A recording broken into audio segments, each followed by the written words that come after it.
महाराज जी, हम भजन मार्ग पर चलने का प्रयास कर रहे हैं।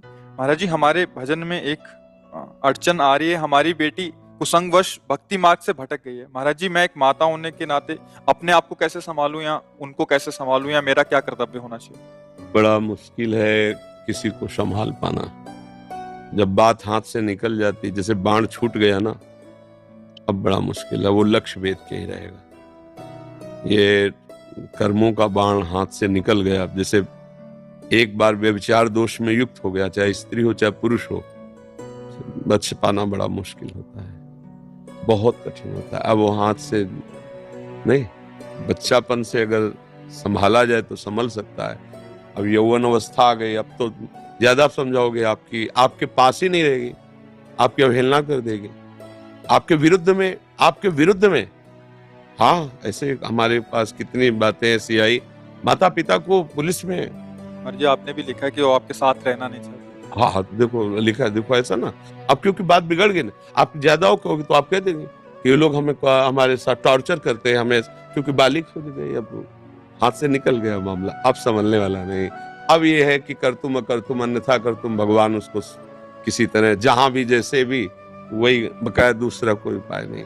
जब आदत बिगड़ जाती है, मनमानी आचरण होने लगते हैं, फिर संभलना मुश्किल होता है।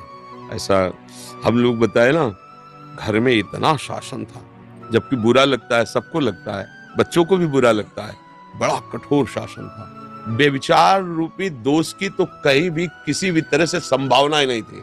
अब क्या है, छूट दिए हो तो देखो बड़े बड़े ऋषि मुनियों का मन मचल जाता है, फिर वो तो बच्चे हैं, उनको अपना हित हित का ज्ञान नहीं, अब वो मचल गए, अब वो बढ़ते चले गए गलत की तरफ। अब वो वापस हमारे कहने से नहीं आएंगे, वही वापस कर सकते प्रभु। कोई ऐसा चोट लगे मन में कि फिर वो लौट कर तुम्हारे पास आवे कि मैं गलत थी, अम्मा मुझे संभाल लो, तो भले आपका उपदेश काम करे, ले, अब उपदेश काम नहीं करता। जब मार्ग बढ़ जाता है फिर गलत हो जाता है, हृदय स्वीकार नहीं कर पाता।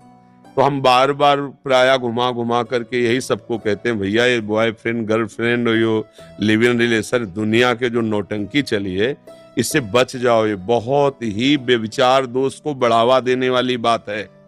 सोचो, अभी वो बच्चा है 13, 14, 15, अभी उसको अपने हित अहित का ज्ञान नहीं है, पर इंद्रियां प्रबल हो रही, उनको एक खिलवाड़ लग रहा है, उनको पता नहीं कि पाप है, ये अधर्म है, ये आगे चलकर हमारे जीवन को नष्ट कर देगा, कुछ पता नहीं।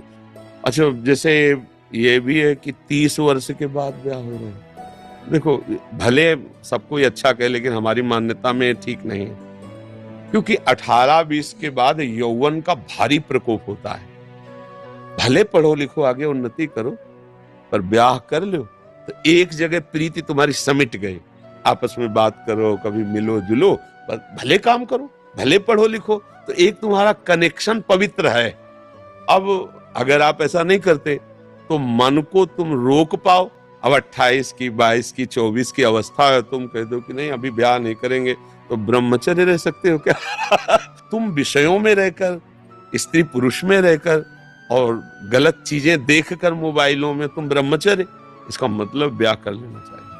अगर 20-25 के अंतर्गत ब्याह हो गया, पढ़ो लिखो, नौकरी करो, जो आगे काफी पढ़ाई तो हो जाती है, 20-25 तक तो काफी पढ़ाई हो जाती है, मतलब एक व्यक्तित्व आने लगता है, एक महत्व आने लगता है। और अब क्या है कि जैसे अब लंबे लंबे समय तक, 30 वर्ष तक ब्याह ही नहीं किए, तो फिर ब्रह्मचर्य से तो नहीं रह सकते, क्योंकि उसके लिए साधना चाहिए अध्यात्म की, और वो है नहीं, तो फिर इधर उधर खिलवाड़ होता रहता है, फिर बुद्धि भ्रष्ट हो जाती है।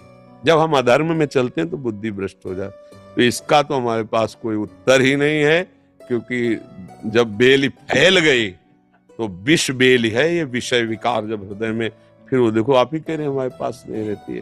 तो हमें सबसे प्रार्थना कि अपने बच्चों को कम से कम इससे, अच्छा बड़ा धोखा होता है, प्यार और नाटक में अंतर होता है। जैसे हमें आपसे सुख लेने की स्वार्थ बुद्धि है, तो हम असली प्यार से ज्यादा प्यार दिखाएंगे। यहां गुदवा लिया तुम्हारा नाम, कितने बेवकूफ बच्चे, और दिखा दिया देखो। अब वो माता पिता जो जिंदगी भर उसे दूध पिला के तैयार करिए है ना, छोड़ दिया, अब बच्चों को ये ज्ञान कहां से आवे, कैसे समझ में? अब मतलब बहुत तरह के इसमें अधर्म है, पर वो बच्चे हैं, सब आप उनको समझाए तो कहेंगे बाबा जी क्या जाने बॉयफ्रेंड गर्लफ्रेंड, तभी उपदेश करते हैं।